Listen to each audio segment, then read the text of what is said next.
as old as time. Some kids love school. They exceed, they excel, they go on to do amazing things because they've checked all the boxes. Other kids are super smart, but the school system just doesn't work for them. Then others maybe are obsessed with a certain topic, but want nothing to do with other things. If this is something that you've experienced or seen, then you're in the right place today. We're going to go into what giftedness looks like and how that can work out in different ways. This is going to be applicable for homeschooling families, teachers, and tutors. So if you fit in those categories, please stick around. This is something you can really use in order to serve your students and really enjoy the education process with them as well. Let's get going.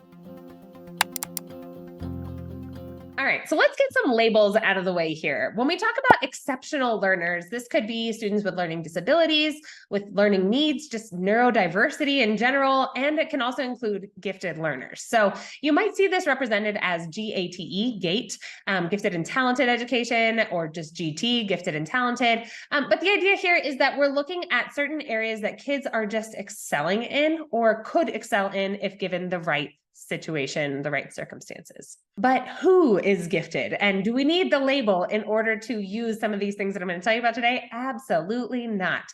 Labels can be helpful for certain things like getting into programs or getting certain resources, but they are absolutely not necessary for the vast majority of what we're going to talk about today. We're about to dive into some different types of gifted learners, but I want you to know that this information is from davidsongifted.org. I'll leave that linked in the description. I want you to go check that out if you haven't yet. They are a fantastic resource for lots of families and schools and educators of all stripes. So please go ahead and check that out if you haven't, but let's go ahead and look at what these different types are. So according to Davidson, there are 6. I tend to agree with that. I think these are spot on. So let's take a look at some of these. The first one is successful. This is your box checker. This is your academic kid. I feel like this was me as a kid. I knew exactly what was expected of me and I could do it. And if I did it, then I got what I needed, which was that A+ or whatever I was working toward. So this is the kid who really wants to succeed and do well in school. Next one, challenging. The challenging learner is going to question authority. They could be neurodivergent. Perhaps they're just not fitting into the little box that you're giving them in terms of the school day or their education, what's being expected of them at that point. But the idea here is that they might push back a little bit. And if not given the freedom that they need to do the exploration or learning that they want, there might be some problems there. Underground. Davidson kind of pins this as middle school girls. Now, what do we mean by that? A lot of times middle school girls just want to fit in. That's their kind of main survival goal. If you've seen Mean Girls, you know what we're talking about here. But the idea here is that I'm going to suppress all of my gifts, all of my talents, the things that I'm really good at, the things that I'm interested in, just so that I can fit in. Katie in Mean Girls is an example of this. So if you need that picture, there you go. Dropouts. Again, maybe these are similar to the challenging kids who are gifted and could succeed if given the right environment. They often turn into perhaps angry adults who were not given the chances that they probably should have been, and therefore are feeling a little bit angry about it, a little bit bitter about the experience that they had in their education. Next is double labeled. We might know them as 2E, twice exceptional. A lot of times there are physical, emotional, or cognitive differences that can lead to a label like this. If you notice this in your child, they might be double labeled as gifted or some other divergence from a typical learner. So make sure you're paying attention to that. And it might be something that requires a little bit of a different touch when it comes to learning environment and learning styles. Finally, we've got autonomous. Autonomous, as the name suggests, is kind of self-motivated. They're going to go this alone. They're just going to dive in and learn as much as they can about a topic. Super fun, but definitely requires a little bit of a different touch because there are some other areas that maybe aren't their obsession, but they still need to learn about. So definitely something that we're going to dive into. Let's take a look at 5 areas of giftedness as well, because this isn't just the intellectual type kid that you might be thinking of. Again, according to Davidson, gifted.org, which you should check out. There are 5 areas of giftedness. The first is intellectual. This may be where your mind goes when you think of a gifted learner, but they're cerebral, right? They're thinking through things. They're very quick on their feet, perhaps, and they're interested in something. Their curiosity is piqued. Next would be academic. Academic, again, similar to what I shared before, I think this was more of my style when I was younger. I knew the system. I was academic. I knew that I could complete the tasks ahead of me, and I had the skills to do that. So this academically gifted learner would be somebody who's able to take the system and work with it in order to succeed. Creative giftedness. This is not necessarily artsy. That's going to be the next one. So artistic is the next one. Again, that could be musical, that could be fine arts, painting and physical products coming out of their artistic abilities. But when we're thinking about creative, this might be somebody who's excited about the whole process of filmmaking or of writing or of a bigger project at hand, and they need to bring in some different ideas, some different ways of thinking in order to stand out in their giftedness there. Finally, we've got leadership.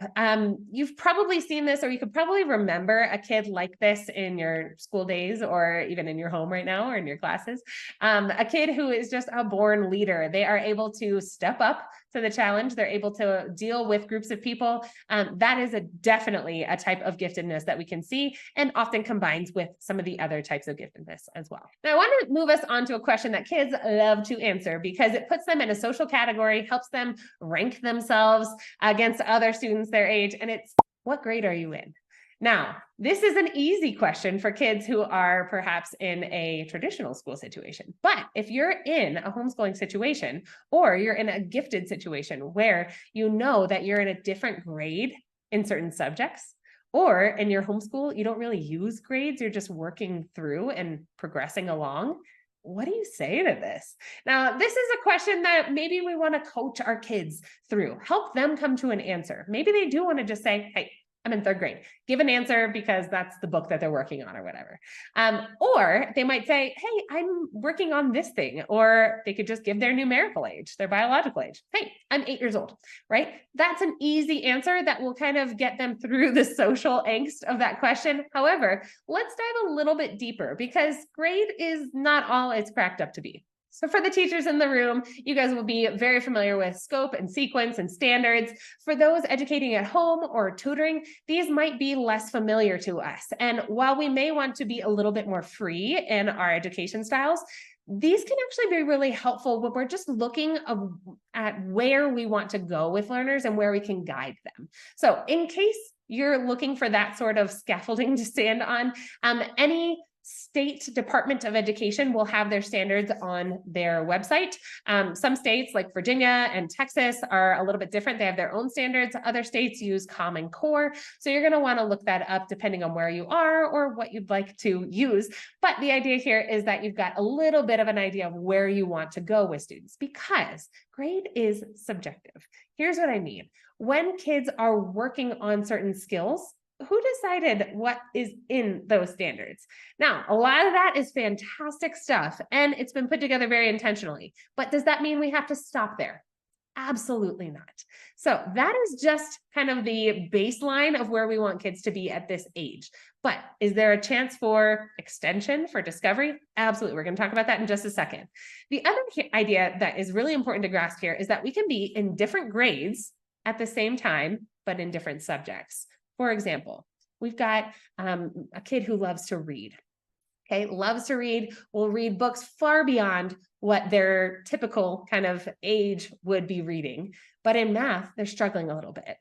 Totally fine. These are just different areas of giftedness, and they're working on progressing, and that progress is what we should be looking for, right? Absolutely filling those gaps. Perhaps there needs to be a little bit of support, a little bit of reinforcement there in those areas that are weaker, but that doesn't mean they need to be reading far, far, far beyond and also doing math far, far, far beyond their age range would typically be reading or working on. That said, we need to be flexible here for gifted kids, and I would say for all kids. We need to be a little bit flexible and look for progress versus just a stiff kind of standard as we're working forward. Of course, making progress and filling in those gaps along the way. All right, the next area that we really need to touch on is choice, discovery, and freedom. Now, these words might make you go, ooh, kids, choice, discovery, freedom. Why would we give them the opportunity? Why would we open those doors here? Well, here's the thing. When we talked about the types of gifted learners earlier, those angry, challenging type learners, we want to avoid that. Why did they become angry or challenging? Because they weren't given the freedom to learn and discover as they needed to. So I would say, take the risk. Open that door, give them the choice of where they want to look something up, how they want to go about discovering something, what they want to learn next. All of this can give them ownership over their education that normally wouldn't be there. And usually that's going to be comforting to them and allow them to really blossom as the gifted learners that they are. There are kind of three ways we can give choice here. The first is in topics. The second is like the method of learning. And the third is the time frame. So here's an idea. If a child is really interested in a book that they're reading, here's a real example from our house. A child was reading a book about World War II, got really interested in it. So we were talking about the bomb shelters that were used. We were talking about the languages involved in the setting of the book, which was in the countryside in England, but there was a German spy. There were French people that were interacting with this child, and of course, English, and being from the United States. We were talking about how British English and American English differ. Just in that short exchange, we've got architecture, we've got politics and geography and linguistics. And then we can also talk about rationing. We got into rationing in that book. So the economics of food production. Whoa. So how is she going to learn about this? Well, she read about this topic in a book, but then we went on to all these other topics, which she chose to kind of dive into. Then the method of learning, we watched a video. Anybody love Johnny Harris here? So Johnny has a really interesting video on the Swiss Alps. So again, World War II, we were kind of looking at the geography of Europe and figuring out why the Alps were so important. Switzerland was neutral, but Switzerland still had a bunch of bunkers. And Johnny has a fantastic video on bunkers. So we watched that. Again, method of learning. YouTube videos are fantastic. And then time frame. I gave her a long time to dive into all this stuff. I knew there was so much there. She could really sink her teeth into this stuff. But if I gave her a week on this topic, it was going to feel a little bit limiting. And so I opened it up and kind of let her do as much as she wanted to. And then we moved on to the next book after. But that's one example of what this can look like when it comes to giving choice in topic and method of exploration and time frame. One note here, that same child is obsessed with reading. This is very common with gifted kids who are just obsessed with one topic. It could be, I've heard World War II, it could be Roblox and engineering stuff. It could be certain math topics. It could be whatever. Obsessions are very common. However, this is one moment where we do need to step back and give them some regulation kind of tools. How long have I been sitting here reading this book? They may not know. They may not know. They could have been there for hours and they've just been lost in this book. We need to help them build those executive function skills. If you haven't watched it yet, I had a fantastic conversation with an executive function coach, which I'll link here. It's a really good look at how we can make the invisible, like time, concepts of time and schedule, and make them visible with things like timers and visual schedules, stuff like that. So as kids are going along, especially our gifted kids who might be obsessed with one topic or one thing that they enjoy doing, we need to help them develop those skills, because as functioning adults and teenagers, they're going to need to be able to build those skills and be self-sufficient in terms of their schedule. The last area that I want to talk about today is output options. Now, kids need to learn how to write, right? But what if we could open up and make these output options, the way for them to show what they know, a little bit more multifaceted? Here's what I mean. This could mean projects. It could mean some sort of artistic expression, some sort of creative expression, some sort of leadership role, perhaps going out into the community to talk with people, to interview someone, just discovering, but also bringing in their learning and then taking a look at how we can broaden the expectation here. Now, these outputs, reality, right? Let's be realistic real quick. Writing, speaking, presenting to peers, presenting to an authority or a crowd. These are all things that they're going to encounter in their lives, and they're necessary, right? But do we always have to have an essay? Do we always have to have a presentation? Absolutely not. And this can look different in different circumstances. Here are a couple examples. The first one, giving them the option to type an essay instead of writing it by hand. Handwriting is important, don't get me wrong. But that option kind of releases the physical burden of writing a whole essay by hand and gets them excited about just expressing all that they've learned. And if that's kind of the modification that they need, fantastic, go for it. For developing those presentation skills to a crowd or to an authority, our kids do karate. And so the idea of presenting a kata, a rehearsed kind of routine of moves, that's something that we use to build those skills. But it's not something that I force them to do with poetry recitation or oral presentations yet. We'll get there.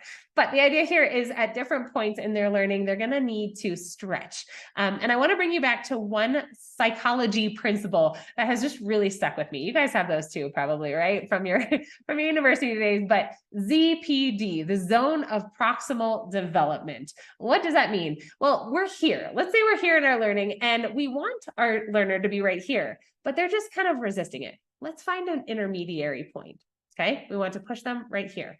But we've got this zone that they're going to work toward. They're going to work in, and they're that much closer to the outcome that we're looking for. But the idea here is to give them the scaffolding to work toward that outcome that we're looking for.